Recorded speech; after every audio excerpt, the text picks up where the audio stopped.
The notification came in at 6:47 on a Sunday morning, while I was still in the hotel bathroom washing off the last of my bridesmaid makeup from the night before. It was an automated message from my bank. A balance alert. The kind you set up when a large transaction hits your account. $74,216. Gone.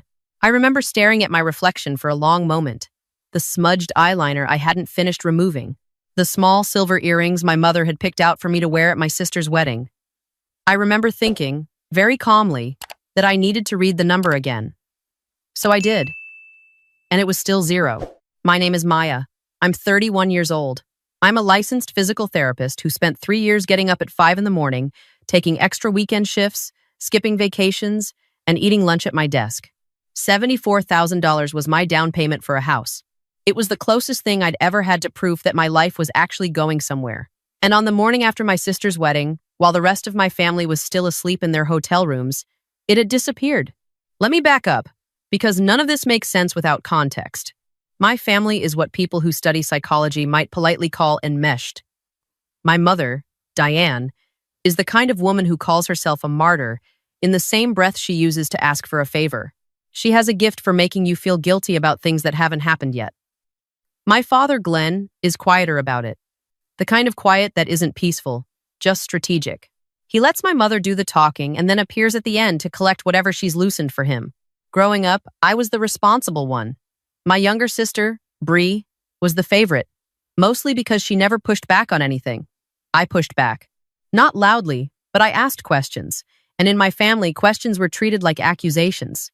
When I graduated, got my license, and started building a real career, my parents reacted the way I'd learned to expect, with enthusiasm disguised as entitlement. Suddenly, I was doing well, which meant, in their logic, that I had something to share.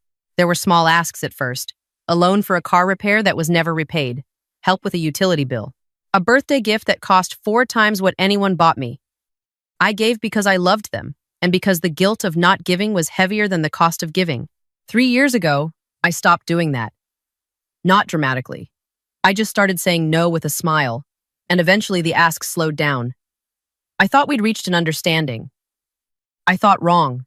Bree's wedding was in Savannah, Georgia. 3 days at a historic inn, 200 guests, a budget that my parents kept describing as modest despite clear evidence to the contrary. I flew in from Charlotte, where I live, and for 3 days I played my role perfectly. I smiled in every photo.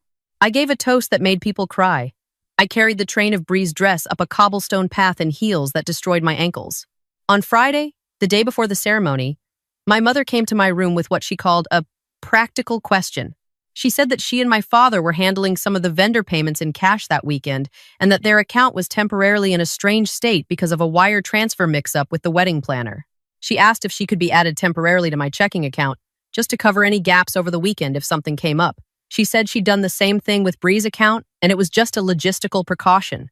I want to be honest about something. I hesitated. There was a version of me that heard that request and felt the old familiar alarm. But my mother was standing in my doorway in a pale blue dress, looking tired and genuinely stressed. And it was the weekend of my sister's wedding, and I told myself that I was being paranoid. I added her to the account. It took 7 minutes on my banking app.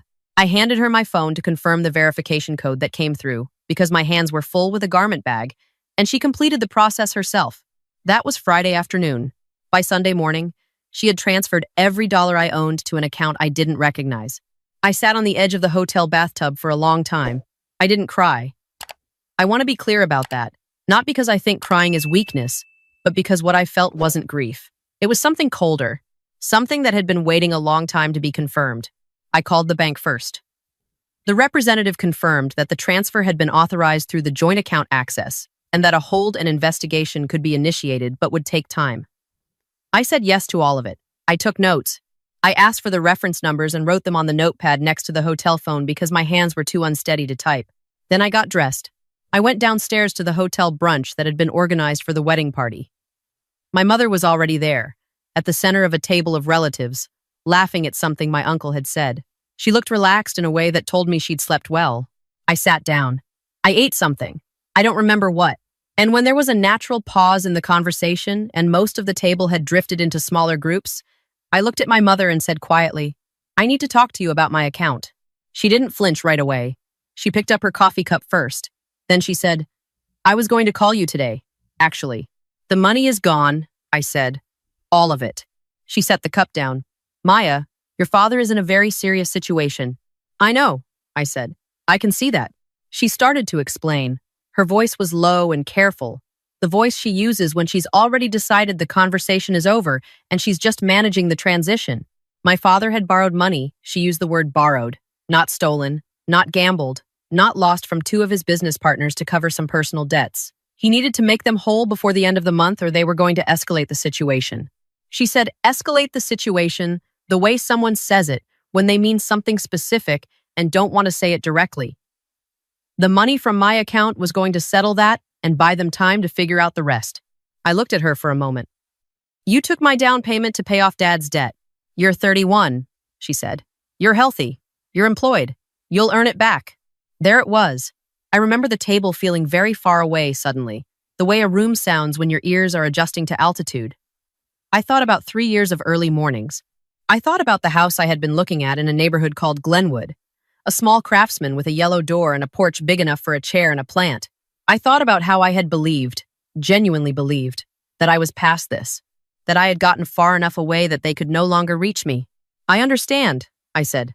And then I picked up my bag, excused myself from the table, walked out through the hotel lobby, sat in my rental car in the parking garage, and spent 2 hours on my phone. First, I called a lawyer, not a family friend, not someone my mother knew, a stranger I found through a bar association directory, a woman who specialized in civil fraud cases and had a Sunday emergency line. I left a message explaining the situation in as much detail as I could. Then I called the bank again and escalated to the fraud department. Then I made a list. By the time I flew back to Charlotte Monday morning, I had a consultation scheduled for Tuesday, a case number with the bank's fraud unit, and 3 months of account statements printed from the hotel business center and packed into my carry-on. I had also texted my sister and told her I was so happy for her and that I hoped the honeymoon was beautiful, because it wasn't Bree's fault, and because I was already thinking clearly enough to know who my allies were. The lawyer's name was Patricia. She was 60-something, direct in the way that only people who have stopped trying to be liked can be, and she listened to everything I told her, without writing anything down for the first 10 minutes. Then she started writing and didn't stop for a while. What I didn't know when I walked into her office was that the situation was more complicated than I'd thought, which, it turned out, meant it was also more actionable than I'd thought. My father's situation wasn't simply personal debt. Patricia had me pull some documents, do some digging, make a few calls to people who knew people. What emerged over the following 2 weeks was a picture I recognized in outline, even if the specific details were new. My father had been operating what amounted to a small, informal investment scheme with a group of people he'd met through a local business network. He'd taken money from 6 individuals over the course of 4 years, promising returns on real estate investments that existed mostly on paper. Some of those people were family acquaintances. One of them was my uncle on my father's side, who hadn't said anything because he was embarrassed. My mother knew. Not everything, not every detail, but enough. The transfer from my account wasn't a desperate improvisation. It was part of a pattern of plugging holes, buying time, keeping the structure standing a little longer. I was just the next available resource. Patricia filed a civil suit. The bank's fraud investigation supported the claim that the transfer, while technically authorized through joint access, they had been obtained through misrepresentation. My mother had told me the access was for wedding logistics, not for the transfer of funds. The account had been added under false pretenses. That mattered. It took 4 months. I won't pretend those 4 months were easy. My mother called me 12 times in the first 2 weeks. I let all of them go to voicemail. Some of the messages were angry, she said. I was humiliating the family, that I was doing this to punish her, that I had always been difficult. Some of the messages were sad, and those were harder, because even now there is a part of me that loves my mother the way you love, a place that hurt you, with grief and muscle memory. I listened to all of them. I didn't call back. My father called once. He left a voicemail that was 3 minutes long and said very little that was useful. He said he was sorry I felt this way. He said he had been under enormous pressure. He said the money would be paid back. He just needed time. He never said he was sorry for taking it. He said, sorry I felt this way, which is a different thing entirely. Bree called me in the 3rd week. I was nervous to answer, but I did. She was quiet for a moment after I explained the full situation. Then she said, Maya, I need to tell you something. Mom asked me the same thing, about adding her to my account. Did you do it? I asked. No, she said. I said I didn't have access to my phone. I kept stalling and she stopped asking. She paused again. I should have warned you. I'm so sorry. That was the moment I cried. Not when I saw the zero balance. Not when my mother told me I was young and healthy and would earn it back. Not during any of the 4 months of legal proceedings. But when my little sister, who I had spent a lifetime protecting from the truth about our family, told me she already knew and had quietly protected herself, I sat down on my kitchen floor and cried for about 20 minutes. She flew to Charlotte the following weekend. We ate takeout on my couch and she told me things I hadn't known, about money she'd seen, moved, conversations she'd overheard, a notebook she'd found in my father's desk drawer years ago that listed names and numbers that hadn't made sense to her at the time. She gave me everything she remembered. It helped. The civil case settled before trial. My parents' attorney advised them against litigation once the full scope of the fraud documentation came together. The settlement required full repayment of the $74,000, plus legal costs, a structured timeline enforced by the court, and a lien on my parents' house to secure the repayment. They did not lose the house, at least not from my case. Whether they kept it afterward was going to depend on the separate matter that the district attorney's office had taken up based on the complaints from my father's other investors. I was not involved in the criminal case. I gave a statement once, and then Patricia handled the rest. The last update I received was that my father had entered a plea agreement that included supervised probation, mandatory repayment to all affected parties, and a financial restrictions order that prevented him from soliciting investments for 10 years. My mother received a civil judgment and probation as well for her role in the transfer. I didn't go to the hearings. I had taken enough days off work.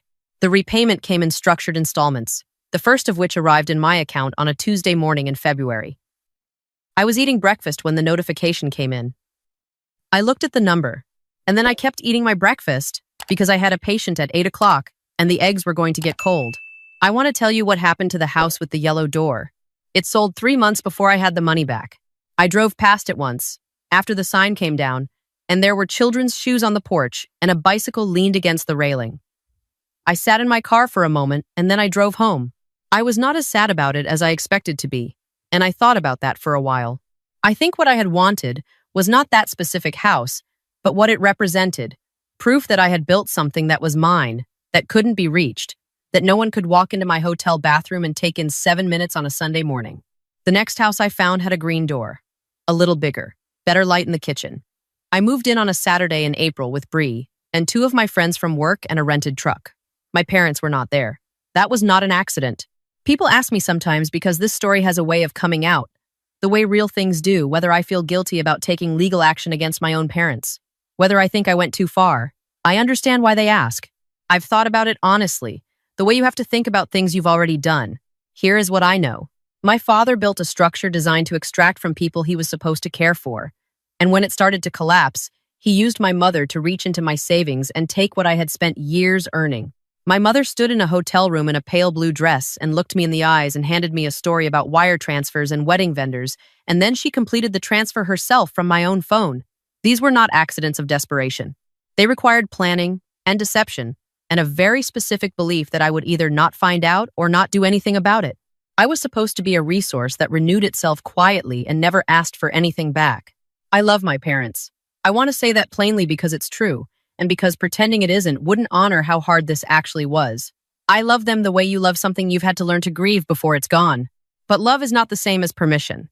And forgiveness, I've decided, is something I can work on privately, in my own time, without it requiring me to pretend the thing that happened didn't happen. Bree and her husband came for the holidays this year. We made dinner together in my kitchen with the good light. She brought a plant as a housewarming gift, something green and low maintenance, and I put it on the windowsill above the sink where it gets the afternoon sun. We talked about everything except our parents, and then at some point we talked about them too, because that's how it goes. We didn't fix anything. We just named it and ate dinner and cleaned up together, and that was enough. I still work the early shifts sometimes, not because I have to anymore, because I like the hospital at 5 in the morning, the way the hallways sound before the day gets loud. I like the part of my job where someone comes to me not able to do something, walk without pain, reach overhead, carry their child, and then 6 weeks later they can. There's a kind of accounting in that work that I find satisfying. Every session builds on the last. The progress is real and measurable, and no one can reach into a banking app and take it back. I kept the notification, the one that came in at 6:47 on that Sunday morning. Not because I need to look at it. I don't. But because there's something important about not erasing the evidence of the things that happened to you, the same way you don't erase a scar. It's not a wound anymore. It's just information. It tells you what you survived, and more importantly, what you're made of now. My neighbor asked me once why I chose a green door instead of the original color I'd had the painters quote me on. I told her I didn't want to recreate something. I wanted to build something new. She said that made a lot of sense. I think it does too. If you're watching this and you recognize something in this story, the family that treats your stability like a shared resource, the guilt that gets handed to you before you're old enough to question it, the moment you realize that the people who were supposed to protect you have been quietly deciding you're the one available to lose. I want you to hear this clearly. Protecting yourself is not betrayal. Setting a boundary around what is yours is not cruelty.